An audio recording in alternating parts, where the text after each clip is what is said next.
ایک نوجوان لایا گیا تھا اور یہ کہا گیا تھا اس کا جنازہ پڑھا دو. عبد القادر نے کہا جنازہ کسی اور سے پڑھوا لو. کہا نہیں حضور آپ ہی جنازہ پڑھا دیجئے. عبد القادر فرماتے ہیں عبد القادر ہمیشہ مردوں کا جنازہ پڑھاتا ہے. کہا حضور مردہ ہی تو ہے, اس کا جنازہ آپ کو پڑھانا ہے. کہا میں کہتا ہوں کسی اور سے پڑھوا لو. نہیں حضور آپ ہی سے پڑھانا ہے. معاملہ یہ تھا, یہ پلاننگ کر کے نوجوان کو لایا گیا تھا. ہم تجھے چارپائی پہ لٹا دیتے ہیں, جب عبد القادر جیلانی نماز جنازہ کی نیت باندھ لیں, اللہ اکبر کہہ دیں, تو اٹھ کے بیٹھ جانا, ہم پیچھے سے آوازیں کسنا شروع کر دیں گے, عبد القادر کی ولایت کا مذاق اڑانا شروع کر دیں گے, دھجیاں بکھر جائیں گی عبد القادر جیلانی کی, مذاق اڑ کے رہ جائے گا عبد القادر جیلانی کی. ان کی توہین کرنے کے ارادے سے ایک جنازہ تیار کر کے لایا گیا, نوجوان زندہ اس کے اوپر لٹایا گیا, چادر ڈال دی گئی, عبد القادر کے سامنے کھڑا کر دیا گیا. غوث اعظم مدرسہ نظامیہ کی جامع مسجد سے, بغداد کی جامع مسجد سے نماز پڑھا کے باہر آئے. جنازہ تیار تھا, حضور نماز جنازہ پڑھا دیجئے.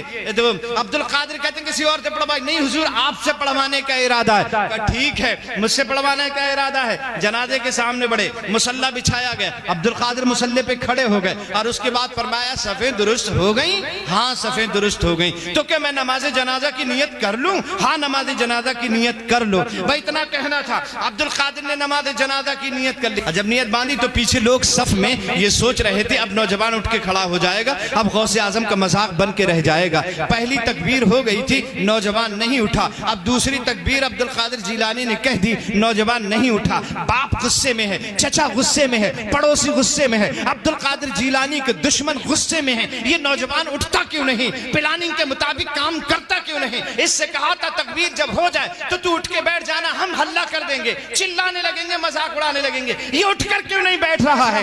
دو تکبیریں ہو گئے نہیں بیٹھا, تین تکبیریں ہو گئے نہیں اٹھ کے بیٹھا, چوتھی تکبیر ہو گئے نہیں اٹھ کے بیٹھا. اور اب عبد القادر جیلانی نے السلام علیکم ورحمت اللہ, السلام علیکم ورحمت اللہ سلام پھیر دیا. جیسے ہی سلام پھیرا صف میں سے نکل کے باپ آیا, چادر کو اٹھایا. بے وقوف لڑکے, جو پلاننگ کے تحت بتایا گیا تھا وہ تو نے کیوں نہیں کیا؟ تکبیر کے ساتھ کھڑا کیوں نہیں ہوا؟ چادر اٹھائی, دیکھا تو زندہ نہیں مردہ لیٹا ہوا تھا. عبد القادر کے قدموں میں سارے نمازی گر پڑے, باپ گرا, چچا گرا, بھائی گرا, تایا گرا. عبد القادر غضب ہو گیا, یہ کیا ہوا؟ غوث اعظم فرماتے ہیں یہ ٹھیک ہے, اللہ نے مجھے یہ اختیار عطا فرمایا ہے کہ میں مردوں کو اللہ کے حکم سے زندہ کر دیتا ہوں, لیکن اس کی تو میں نے نماز جنازہ پڑھا دی ہے اور میں نے تمہیں پہلے ہی بتایا تھا. عبد القادر مردوں کی نماز جنازہ پڑھاتا ہے, اب یہ قیامت سے پہلے اٹھ نہیں سکتا ہے.